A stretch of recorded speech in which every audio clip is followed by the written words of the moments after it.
Hey guys, Matt and Nicky here.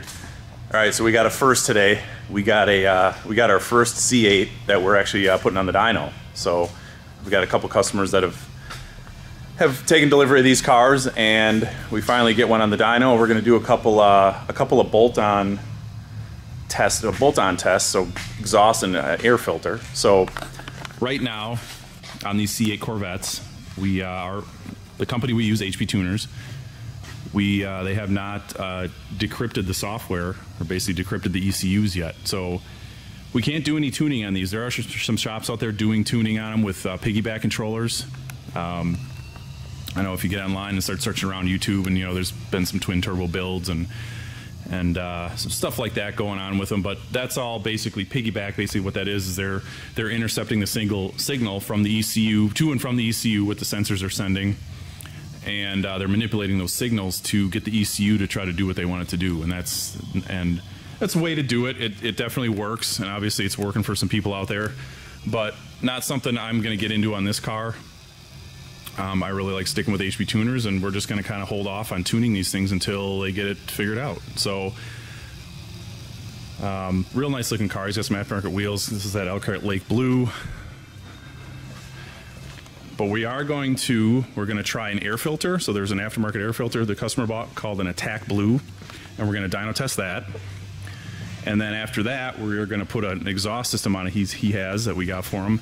It's called a Soul, and I believe they make exhausts for Porsches and Lamborghinis and Ferraris and stuff like that. And they started into the C8 market, and we're going to bolt that on, and then we're going to do a dyno test after we do the exhaust. So. So yeah, I'm going to do a baseline right now. So it's all stock. Everything is stock on it right now. We're going to do a baseline on it. We're going to look at some numbers. I'll probably do a couple pulls on it, and I'm going to switch that air filter out. That takes 10 minutes. I already got part of the trunk apart and stuff like that. Kind of speed up the process here, and then the exhaust will. This is just going to be all in the same video, but the exhaust will probably take us again, this is one of the first ones we've kind of looked at. So we're going to take our time. And it doesn't look crazy complicated, but you do have to take the rear bumper cover off. So that's gonna spill into tomorrow. We get all that bolted on, and so this will be kind of a little multi-day project rolled into one video here. So I got my fans kind of set up. Obviously, I got them aimed at the front radiators. This fan, I'm basically directing air down the side of the car, so the intake. The air box, the intake of the engine is basically sucks off those scoops behind the doors on either side. So I wanted some fresh air kind of going down the side of the car to kind of, we're not, obviously we can't simulate 100% road conditions here, but there's a lot of airflow in the shop when I get the exhaust fans turned on, the shop fans turned on. So, but I wanted at least have some. This fan doesn't blow very hard. It blows a little 10-mile-an-hour breeze, but just so there's some kind of fresh air blowing into one side of that air box. So that's why I got that sitting there like that. Of course, like I always do, and especially on tests like this, where we're doing air filters and exhaust, where the gains are going to be, what I think the gains are going to be smaller, but we'll see if this stuff proves me wrong. Temperature is huge, so I want to maintain oil temperatures and coolant temperatures and air temperatures. Make sure my airbox temperatures, or inlet air temperatures, are all the same for every single dyno test, and we'll go over the data logs for each one so you guys can see that and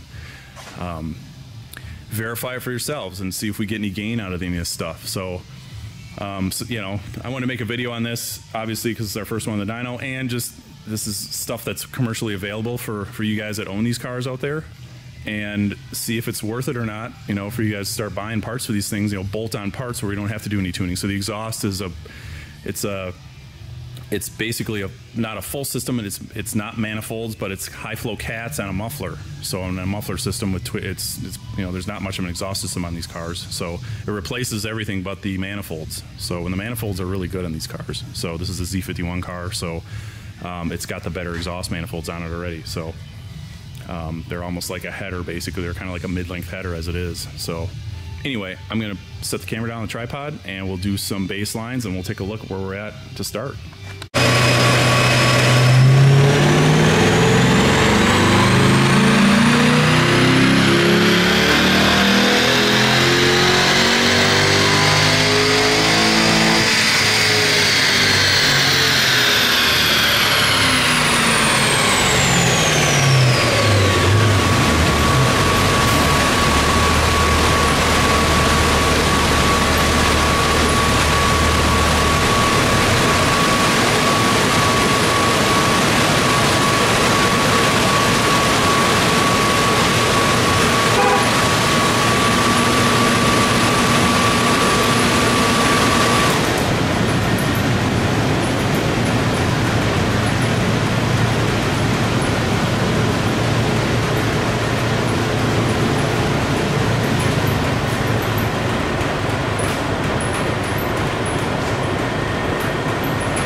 guys can take a look at this graph. Let me shut this fan off too.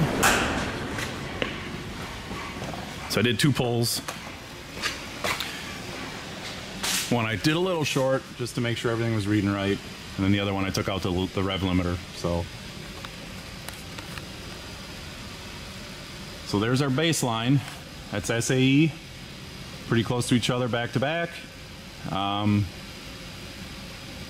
you know, one was 429, one was 436, but because I let off a little short and hit the button, that little spike, that's probably a little bit of false reading. You can see how the lines are overlaying up here, almost identical. So that 436 is a little, I'm gonna go with the 429. That was my second pull, and that was more of a clean pull. So I'll just bring that one up. I'll get rid of this. Oh yeah, this software loves to do this to me. There it is. You close out a dyno run and then it's hard to find where you're at. So yeah, I'm going with that for our first run. Coolant temperature was about 175. It was kind of hanging there. I was running on the dyno for 2-3 minutes, and I had already warmed the engine up, and the coolant temp was just kind of hanging there. I got the oil temp up to about 170. The axle temperature, the fluid in the transmission, I should say the transmission temperature, I got that up to 160. So we're going to try to mimic all that stuff when we get this air filter put in. So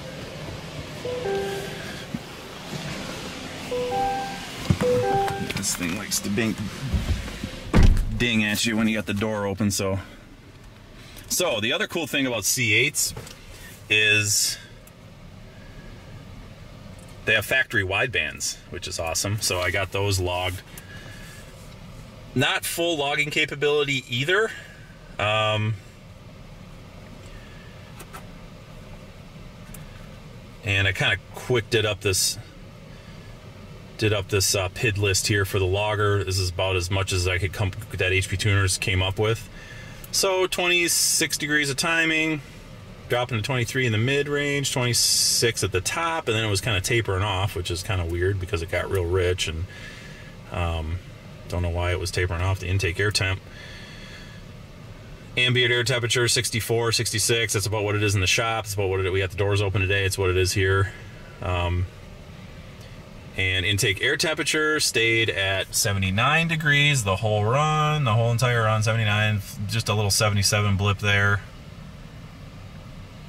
77, yeah, so 79 that whole run. So again, I'm gonna try to make sure all this looks the same when I'm gonna throw this air filter in. And wide bands looks like it's kind of moving around quite a bit, but leanest 0.87, maybe 0.88, something like that. And it started getting rich at the top. So, and that probably is from the catalyst overtemp protection, which pretty much every single OEM strategy has. You do a really long pull like that, and so you can see our catalyst temperatures usually about, on a C7 LT1 car or LT4 car, I want to say 1400 to 80, something like that, is about the temperature Fahrenheit, is about the temperature the cat overtemp protection comes on, and it'll add fuel. So you can see about 1500, you can see it starts to drive rich there. So that's probably what that is. Again, I can't data log. I don't have full data log capability. HP Tuners has not opened up all the channels yet.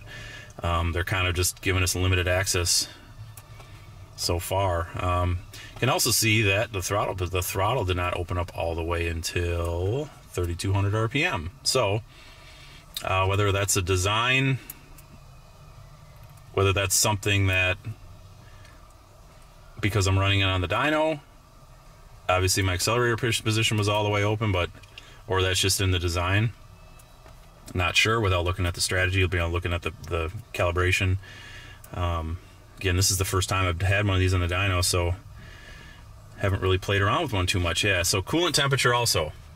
Let's look at that. You can see that actually dropped throughout the dyno run. So not something you normally see. Normally they run these LT. So I had it 178 to start, and it dropped to 174, which I was kind of having trouble getting it to come up above 174. So I don't know if they run a lower temp thermostat in these cars or not. I wouldn't think they would for emissions, but maybe they do.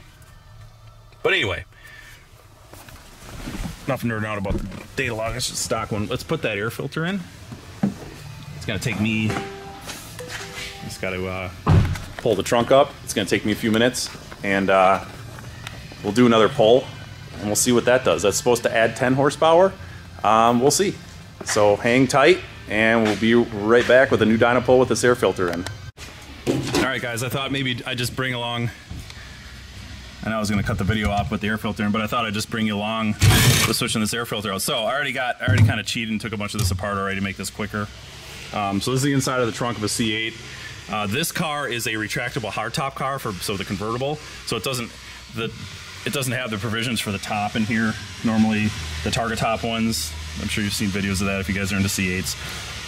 There's a trunk liner carpeting that comes out of this. So there's a cargo net. You take those thumb screws that the cargo net hooks on, and you got to take, there's these little other things in the corners here that you pull out, and you can take that carpeting out. I got it sitting over there, and then that exposes this panel. And this panel, I think these are T15s that GM likes to use on all their trim stuff, Torx bits. So again, I kind of cheated and did a bunch of this. So then that exposes the air box. So you can see there's intake tubes coming from either side. Those feed into the chamber that the side scoops feed into. So let me just set this. I'm gonna put that back on. So then from there, to get this air box lid off, there's a couple 8mm screws. So, I know I'm kind of holding my camera and doing this at the same time here, but. So these air box, this is totally different stuff from what you're used to seeing. Bear with me while I buzz these out here. So these screws go into plastic, so they're a little bit different looking screw. This type of screw, when you put these back in, you got to be really careful because you want to try to go back in where the factory, and when these go in, the factory drives them into the plastic and they kind of make their own threads. So every time you're going in and out with these types of things, the intake manifolds have similar, the intake manifold covers. You want to try to match the threads so you're not digging new threads. Every time you try to go in there with one of these into plastic and you try to dig new threads, it's going to start, eventually it'll wear the plastic out. Something like this, you know, but again, a factory air filter, if you're changing this thing every, you know, whatever, 40, 60, whatever, 1,000 miles, somewhere in between there, even sooner, you know, these things can wear out. You don't have to put an air box in it. So I'm gonna just set the camera down, guys, quick, so you can kind of see what I'm doing here. So this cover comes off. Let me get it off quick, and then we'll come back and I'll show you the air filter. Okay, so here's the air filter. So this is actually a pretty nice design. I'm really liking this. I mean, this is given more than enough airflow. I don't know that any sort of core layer intake is gonna do anything, and this is already sort of a ram air setup from the factory. And honestly, for like a bolt-on car, and even when we can tune these and we're doing some more off-road type of stuff with them, I think maybe possibly just an air filter change. So this should, again, bear with me, I've never done this before. Yeah, that just pops off. So that looks like the inlet to the mass airflow, right in, probably go right into the throttle body from there. So there's our air filter. So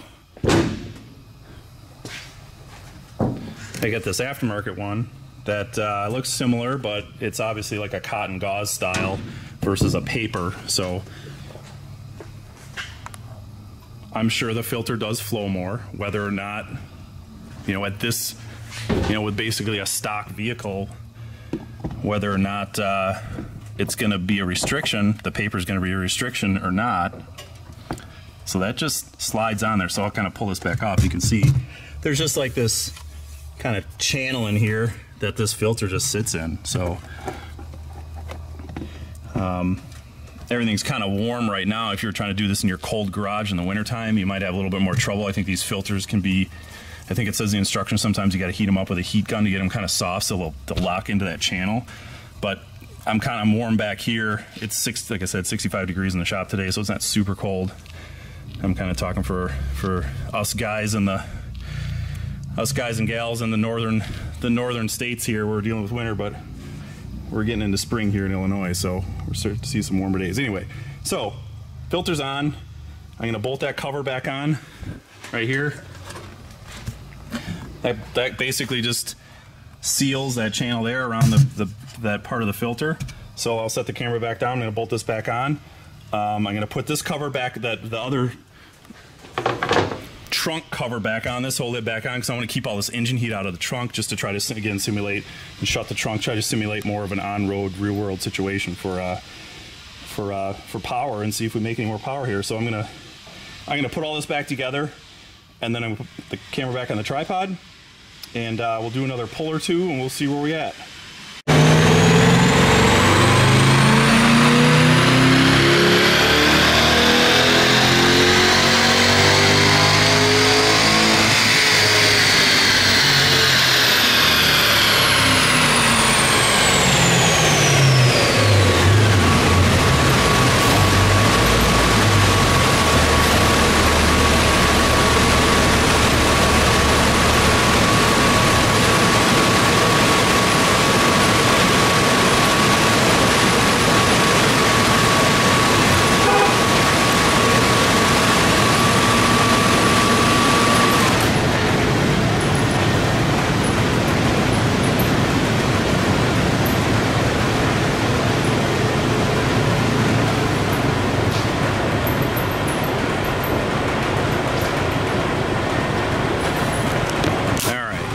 This fan off. I'm just gonna hit all these fans. I know it's taking me a little longer to get to the camera after I do a pull here. Again, I do this stuff by myself, but it doesn't look like it really did a whole lot. So that's the baseline. The first pull, that's the first pull with the air filter, and that's the second pull with the air filter. So maybe the second pull, the transmission temperature came up 15 degrees between those two pulls. But my coolant temperature and my air temperature were identical, but within 2 degrees of the first run of the baseline. So I'm thinking that air filter doesn't really do a whole lot. Like I said, you got a big paper air filter like that, when we got that much surface area on the filter, like this thing's got, and there's just not a lot of restriction there for this much horsepower. So now if we were to get into, you know, a camshaft and other goodies on this thing, maybe you'd start to see a difference in air filters, but for a bolt-on modification, meh, it's probably not worth it. I'm not sure what he paid for that thing. And again, here at Nicky, we're not, you know, we do use some brands, but for C8 stuff, we're not affiliated with, you know, we're not sponsored by any of these guys. I'm just doing testing. We're just curious. He bought some stuff for it, and we're doing some testing. So, I mean, the second pull is showing a little bit of a gain. Let's basically what I'm gonna do, so what we got here is that 429 was my second pull for the baseline, and this 432 is my, because I did the baseline with the stock air filter, I did back-to-back runs, and I just did back-to-back runs again. So we're gonna compare the second run of each stock filter and with this aftermarket filter. We'll compare the second runs. Again, I'm trying to get as scientific as possible about this, but so second run baseline, second run with the air filter. So there we can see, okay, maybe there's a little bit up here, which down here, you're not gonna, anything that's gonna increase airflow on the intake is you're gonna mostly see it up in the top end. So maybe there's a little bit of a difference there, but 3.5 horsepower, you know, the torque is 1.5 pound-feet. I don't know. You know, again, my transmission temperature was a little hotter, which that means the oil is a little thinner and there's less drag in the transmission. That can also show up with stuff like this as you do pulls back to back to back. But my coolant temperatures were the same. My air intake temperatures were the same. My oil temperatures were the same. So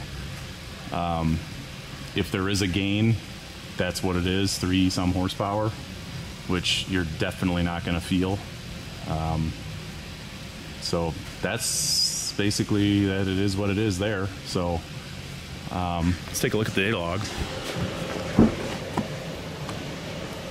You can hear these fans running in here. There's little fans in those. These are pretty cool cars. There's a lot of tech in them with this rear engine stuff, the mid-engine. So okay, let's look at the second pull.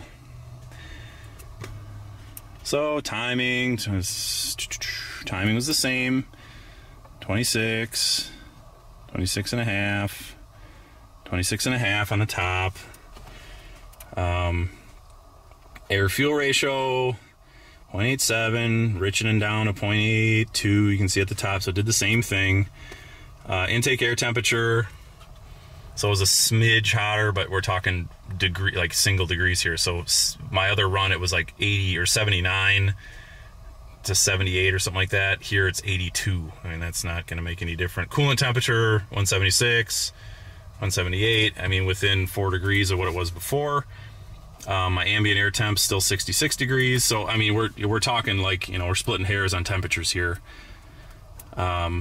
Just to show you guys that we're not doing something crazy like one run where it's, you know, the coolant temperature is 100 or 210 degrees or something, and we're doing pulls with a colder engine, and that can make differences on the dyno. And the intake temps too, you know, where the car's been sitting and it heat soaks that air box. So there is an actual, there's 2 temperature sensors. There's one in the mass airflow, and then there's one in the air box, in the bottom of the air box, underneath that lid I just took off. So that's what we're reading here. Yeah, I mean, it is what it is there. So kind of what I figured. Again, maybe if you had a cam in this thing and, you know, some free flow, full on free flow race exhaust, some off-road exhaust on it, and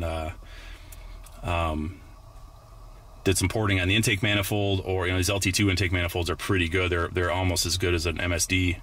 So maybe there's going to be some aftermarket offerings for the LT2 in the future. But unless you did something like that where you had ported heads and a cam and a little bit better intake manifold, and a complete free-flowing off-road exhaust, that air filter might make a difference. And you might see a 10 horsepower difference, but on a stock car, no, there's not any gain. You know, if it's something you want to modify in the future, the car, you got a C8 and you want to do some mods in the future, like heads, cam type of stuff, might be worth buying one and throwing it in. And then you got a washable. The other nice thing is they're washable. You can reuse those filters. So at this point, we're going to, I got to unstrap it. We got to get the rear end taken apart and get this other exhaust on. That's going to take, again, we're going to take our time. This is our first one, so we're going to kind of take our time with it, and it might take us a day or so to get this all apart and get the new system on. So unstrap it. We're going to get the exhaust switched out, and we'll continue this video on, you know, into tomorrow, and we'll do some more pulls with a different exhaust, and it might make a little bit more noise, and we'll see if we make some more horsepower with it. So stick with us here. All right, guys, exhaust is installed. It's a few days later. We had a couple other things going on in the shop, so we were on and off this project throughout a couple days. So let's just kind of take a look at what we did. That fan is running because it, if you can hear that, I gotta relearn the AFM doors and the dual mode doors yet. So I'll get to that later, but you kind of see what we got going on. So this is rear engine C8, mid engine I should say. And so we did these high flow cats, so that's supplied from Soul Exhaust, both sides. You can kind of see that one tucked down in there. They got this kind of nice wrap on them. Pretty nice built exhaust system. It fit pretty nice. We had to do a little bit of tweaking here and there to get everything kind of to our standard, but as far as tip alignment and stuff like that, but that's, you know, just kind of trivial stuff. So it's got high flow, basically it's high flow cat. So again, we kept the stock manifolds. I mean, obviously there's probably a little bit of a gain going to a full, you know, one of those like AR, the big long tube headers on these things there. American Racing makes them, and a couple other companies make them, with, you know, doing like an off-road setup. But without tuning right now, we stick with the emissions legal stuff. So muffler, it's got to be a little dark. Hopefully the camera adjusts, but muffler on these things, you can see where the stock muffler sat and kind of in this void here. That's all gone. I'll tell you, this system probably saved, if I had to guess, 20 some pounds. The stock system is really heavy. Pull that stock muffler off, and it's a big heavy unit. So this definitely saves some weight. This customer went with the the dark tips. They're like a flat black. They're pretty cool. And it definitely has added some sound, I'll tell you that. You'll hear it here in a minute. So yeah. So we got that installed. It's still got that Attack blue filter in it. So we're gonna just leave that in. Again, that didn't look like it really did a whole lot. So, but hopefully this exhaust system, you know, I'm thinking these high flow cats are gonna add some power. Usually the cat back on modern GM cars doesn't really hold power back until you're well, you know, 800 some plus horsepower. Like the stock muffler, there's really no restriction there until you know, big power. So, but since the primary cats that we took out, so they're on the floor, are honeycomb, you know, standard OEM style honeycomb, and you know, these things have a pretty good size to them. So, you know, standard honeycomb. These are a spun cat, so it's like basically it's the same type of material as an OEM cat. It's just it's in like a mat, and then they roll it up into a roll and build the catalytic converter like that. It goes through the exhaust goes through it kind of sideways, so they flow better than the honeycomb style. So I'm gonna set the camera down. I ran it briefly. I gotta get some heat in it, so again, we get those temperatures back up to where we were a couple days ago. Today, atmospheric conditions are very similar. Looks like the shop temperature the other day, I think it was 64. Looks like right now it's about 62.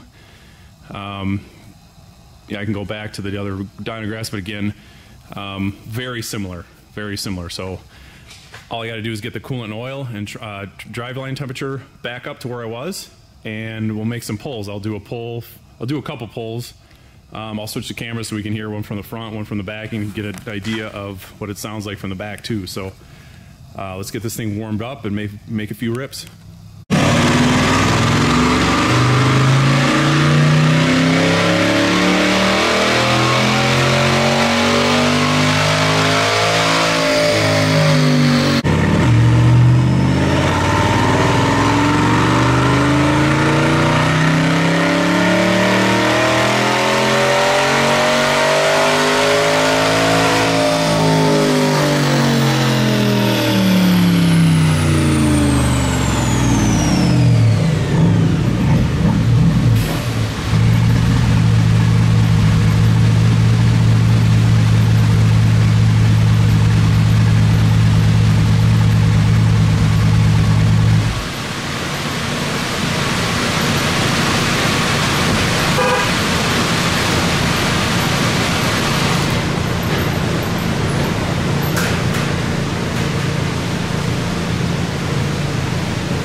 Alright guys, so looks like it picked up a little bit.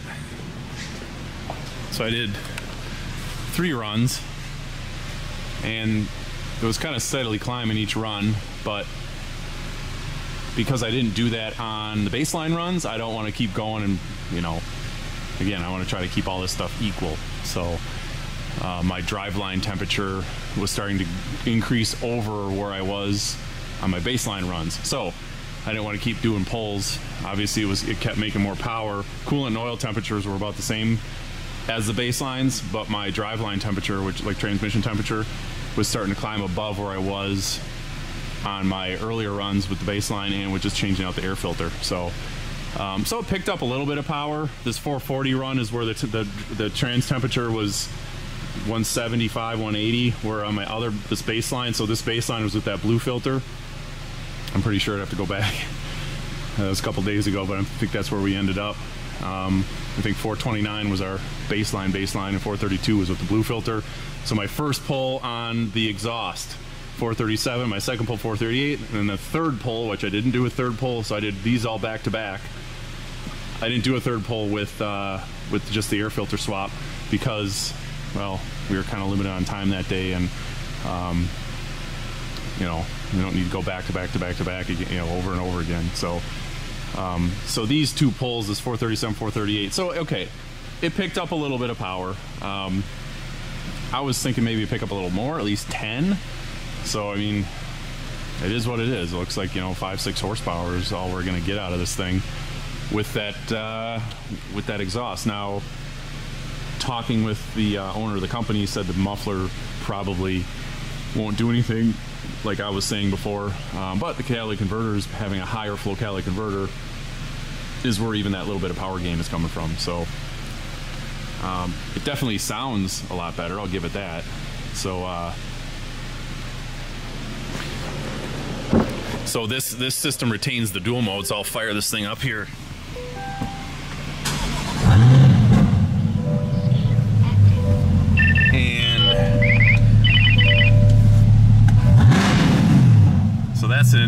That's just in touring mode. And you open this thing up. That makes a big difference. So, but I had it. This is the mode I had it in for all the dyno. I had the flaps wide open. So, but yeah, you can see the transmission. Sorry, fat hands here. The transmission temperature is starting to cool back down now, but on that third run, that 440 run, it was like 170. My baseline runs on the baseline of the car and the air filter swap, that transmission temperature was like 150 tops. So again, I'm trying to keep this stuff equal, because when you're looking at single digit power gains, you really have to, again, you have to have all your temperatures identical, because otherwise, as the transmission warms up, the oil gets thinner and it has less drag. And since this is a transaxle, you got multiple final drives that the power has to transfer through, plus all the gears in the trans. The clutch is away. Everything is bathed in oil. So how do you make that oil? The easier it is for all those components to spin through the oil, and there's less drag on anything. So again, even keeping that transmission temperature consistent throughout all these runs is key to keeping our, you know, our gains consistent. So trying to talk and look at this at the same time. So this is the third pole. So this is the second pull. So this is kind of what we were looking at on the previous dynos, where I was looking at my second runs, where I was doing a back-to-back. I'm looking at the second run on the back-to-back pulls. And you can see the timing's the same, the air fuel is the same, it goes rich up top, just like it did before. Timing is still, actually we even hit 27 degrees on this pull, where we were seeing like 26.5 on the other one, but that half degree doesn't really do much. Timing tapers off. That's what it was doing on the other pulls. Again, air fuel is, you know, lean, like a leanest of 0.87, which I think it was like 0.88, and it kind of hovers in those midpoint, you know, 0.85, 0.86, 0.87, and then the cat over temp comes in, which I'm assuming that's what that is. If I had to guess, that's why it goes rich up top.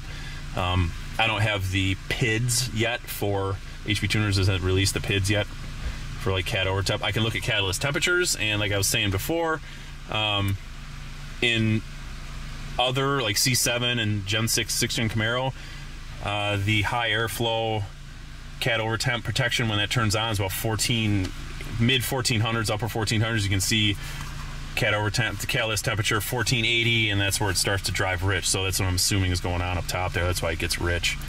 But yeah, man, is what it is. You know, I wasn't coming into this whole deal because we can't do any tuning on this car. I wasn't expecting much. Normally, again, it's, you know, tuning is everything, really. And honestly, with these exhaust systems, the catalytic converters are the most restrictive part of any, even if it's a high flow catalytic converter, it's the most restrictive part of the exhaust. It's just that is the fact of the matter. I know online there's all sorts of stuff about high flow cats, and they don't make a difference if you take the cats off. And I've been dynoing cars for 20 years, and now in today's day and age, with our, especially this year with our EPA laws and stuff, we can't, you know, technically we can't mess with catalytic converters. Wink wink. But even for off-road use, which, I mean, hopefully, I'll run on a little bit of a tangent here, but if you guys have a chance to sign that RPM Act, do it, because shops like us, Nicky Performance, are in jeopardy of modifying modern cars like this, which that if that actually goes through and we can no longer do late model modification, that is going to hurt. You wouldn't believe how many jobs. I mean, you don't think about it, but the supply chain that we go through, the parts we buy, you know, headers and intakes and I mean, all the stuff that we buy, it even goes down further on the supply chain, like the raw material, like the stainless piping, and you know, these guys, there's welders that are being employed that are welding this stuff together, and putting in fabricators that are making this stuff, and they're doing R&D, and I mean, there's a lot of small businesses that will get heavily affected if we can no longer modify cars for off-road use. You know, if I buy a brand new car and I want to take it on a racetrack, and I'm only going to take it on a racetrack, I own the car. I should have the right to, you know, to modify it if I want to. I understand that it's going to make it illegal to drive it on a public road and register it, but that doesn't mean I can't race it at a racetrack. And that'll also affect the racing industry. If we can no longer race cars, you know, yeah, maybe we can build old stuff, but if we can no longer, you know, you go to a local track on a test and tune day, whether it's drag racing or like a high performance driver education, like at Road America or Blackhawk Farms, 2 tracks closest to us for road racing, it's half the cars, or I should say half the cars, 3/4 of the cars are late model cars. So sorry I'm ranting about that, but it bothers me a lot because it affects my career and my livelihood, and I know you know, hundreds and hundreds, if not 1,000 people that it'll affect. I mean,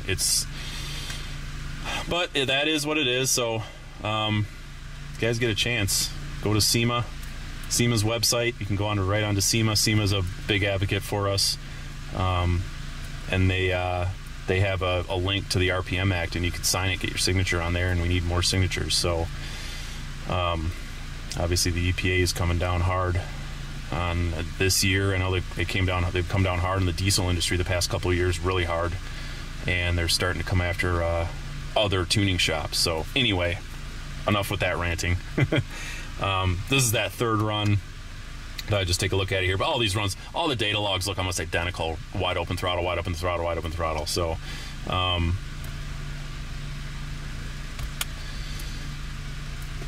and it is interesting how, okay, so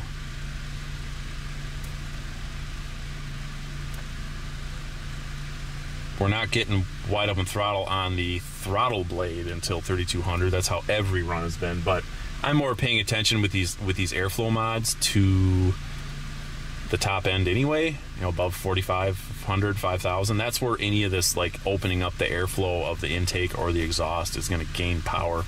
Not until you get into like a long tube header where you start to affect how the pulses are going through the engine by changing the lengths of the exhaust track or the intake track. That'll start to gain you torque down low.